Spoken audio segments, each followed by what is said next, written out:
안녕하세요. 동북삼성 행정사입니다. 오늘 영상은 지난 편에 이어서 절망 속에서 잡은 지푸라기 제5편 아버지가 바뀌었어요 하는 내용과 현재 중국에서 발급하는 한국 비자에 대해서 말씀드리도록 하겠습니다.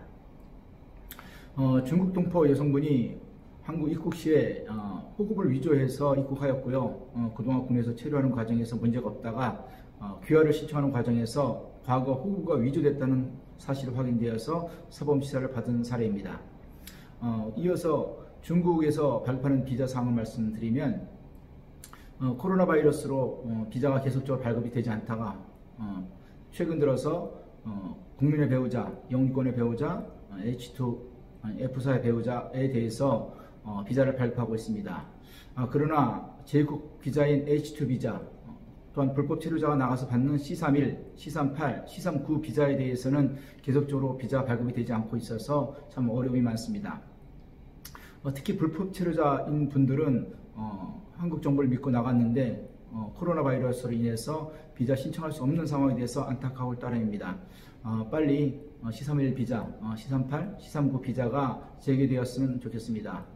구독을 누르시면 절망 속에서 잡은 지푸라기 내용과 중국 현지 상황을 빠르게 전달해 드리도록 하겠습니다.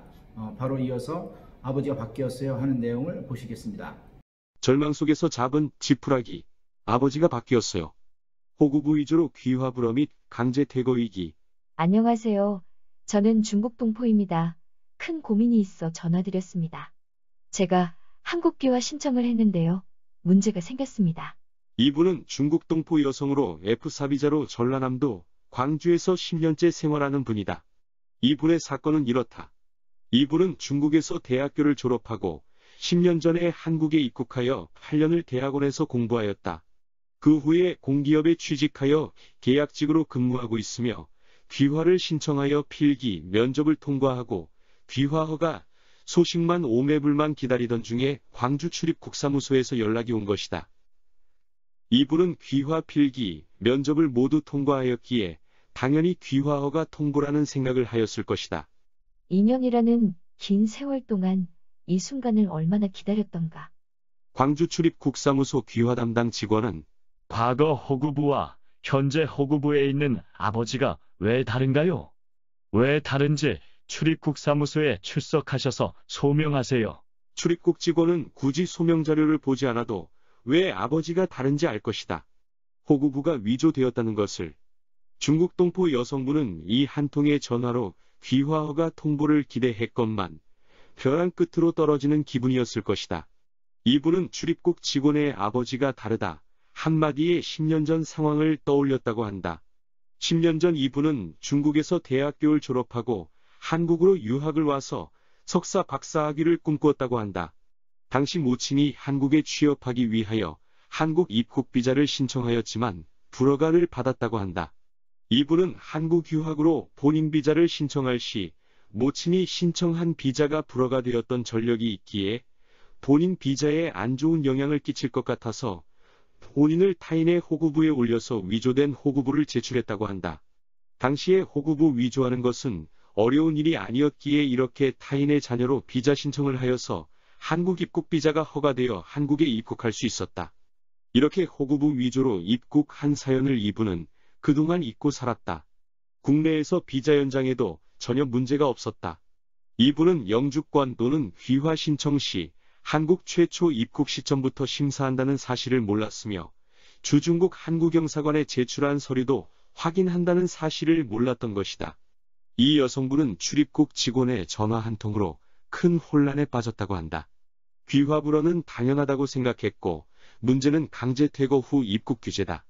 답이 나오지 않았다고 한다. 지금까지 한국에서 10년을 살아오면서 8년을 공부하였고 뒤늦게 취업하여 정규직을 꿈꾸며 귀화를 준비한 건데 이분은 해결책이 나오지 않아 수소문에 나에게 전화를 한 것이다. 제가 한국 귀화 신청을 했는데요. 문제가 생겼습니다. 과거 10년 전에 한국에 입국하면서 타인의 호구부에 이름을 올려서 한국에 입국하였습니다. 위조된 호구부는 중국에 있는 한국영사관에 제출하였기에 한국 내 출입국 사무소에서는 모를 줄 알았습니다. 출입국 사무소에서 출석하래요. 저 좀 도와주세요. 이분의 사연을 들어보니 과거 한국에 입국 시 허위 서류 제출을 한 사실이 적발되어서 귀화 불허뿐만 아니라 출국 조치를 당할 수도 있다. 당시 출국 조치를 당하게 되면 입국 규제에 5년이 걸리는 상황이다. 이분은 현재 다니는 직장에서 한국 국적인 남성과 연애를 하고 있었으며 결혼까지도 생각하고 있었다고 한다. 그런데 허위 서류 제출로 강제 퇴거를 받게 된다면 사귀던 남자와의 결혼 계획은 물거품이 되고 만다. 그동안 10년 동안 쌓아놓았던 것들이 모두 무너지는 순간이다. 광주 출입 국사무소에서 출석하라는 요청이 있었기에 시간적인 여유가 없었다. 이 여성분은 여러 곳에서 상담을 받아보면서 본인은 출국 조치 당할 것이라는 사실을 받아들인 듯했다. 행정사님, 제 사건을 여러 곳에 상담을 해보니 입국 규제 5년이 걸린다고 합니다.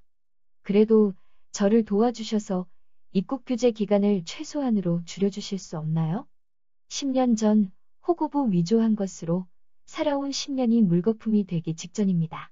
이 여성분 사건은 1차적으로 국적과에서 귀화 불허 결정을 하고 이 사건을 사범과로 넘길 것은 불을 보듯 뻔하였다. 시간이 촉박한 관계로 전화로 업무를 진행하기로 하고 사범심사를 받기 위한 준비에 만전을 기했다.